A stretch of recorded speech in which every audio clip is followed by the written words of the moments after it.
Happy Monday, everybody, and welcome into the Orange Football Complex as we get set for Game 3 for the Cuse this year, back at the Dome against Maryland. Scott Shafer is with us, and Shafe 2-0, just the second time since 2000. I'm sure two different types of games so far in the season. This one was fun for you to review. Yeah, it was. You know, we disappointed coming out of Villanova, and we're looking forward to playing the type of football that we expect out of ourselves, and the kids met the challenge. The assistant coaches did a great job preparing them, and it was great to watch the film and see our kids play that type of football that we all expect here at Syracuse.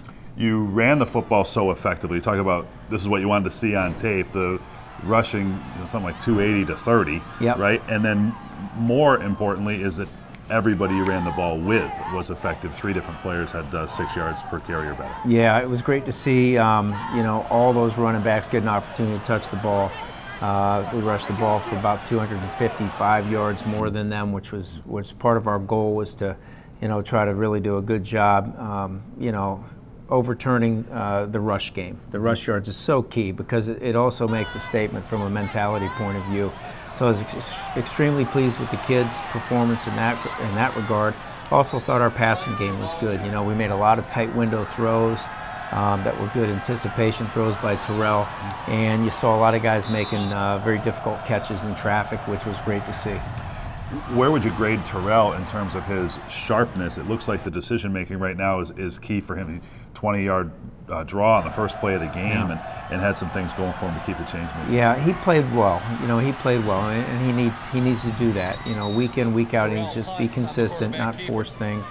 We've done a nice job protecting the football. We need to continue to do that. That's one of the biggest keys to victory, is if we can win the turnover ratio and win the rush yardage ratio and do a good job not giving up big plays in the kicking game with protection and return and coverage. But Terrell did a nice job, needs to continue that. And I thought the defense played, you know, really off the charts.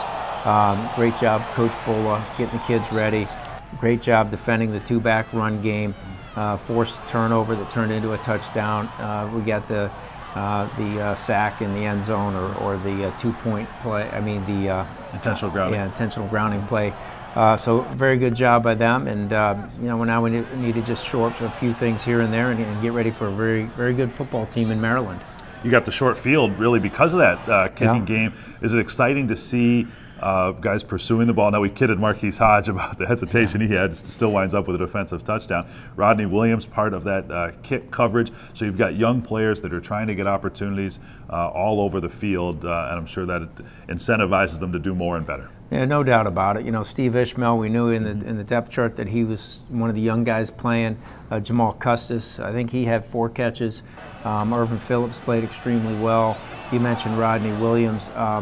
To see some of those young guys, Zaire Franklin, step up as freshmen, you know, I think that bodes well for the future.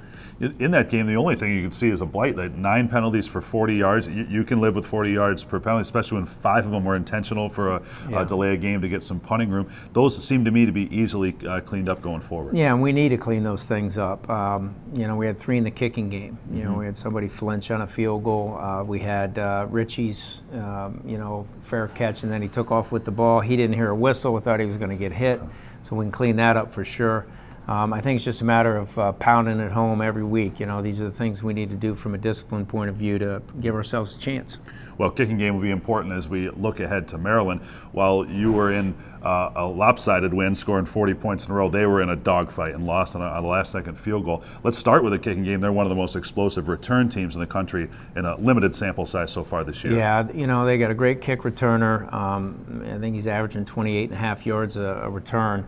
So we need to be smart, have great placement, great hang time in the punt, you know, in a punt game. And then we need to do a good job with our coverage lanes and making sure that we're shoring up all the windows and make them go sideways and then run it down. Yeah, Stephon Diggs big in the kick return game, William Likely as well. And Diggs had a huge game receiving in their loss against West Virginia on Saturday.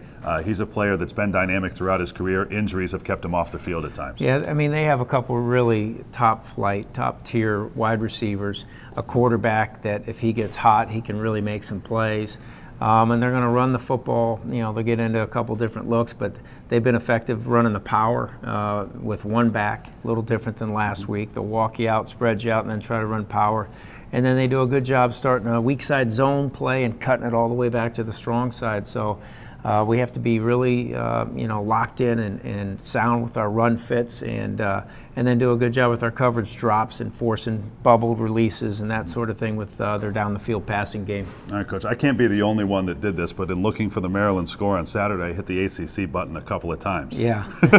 This is a game where they come in their first year in the Big Ten. They'll play Indiana the week after coming to the Dome, but this is a non-league game that may as well be a league game for you from a scouting perspective. Yeah, you know, it's another football game for us, regardless, in out of conference. It's an East Coast battle, which is important in the recruiting wars, and we have to do a good job understanding, you know, the things that got us to the point to be 2-0, and we got to stay true to those things, and we need to be creative when we go into this game. People are excited, I think, to get back into the Dome for this one. I know we are. We can't wait to get back in there and right some of those wrongs from game one. All right, Coach, we thank you, and we'll talk to you throughout the week of practice on our various programming. Best of luck. Thank you. Orange head coach Scott Shafer, and we hope to see everybody out at the Carrier Dome. It is a 12:30 sharp start, so make sure you're in there plenty early. It'll start right on time, and this is a kids get in free day. If you're 12 and under, bring mom and dad. They pay for the ticket. Yours is on the house. We hope to see you at the Dome this Saturday as the Orange take on the Terps.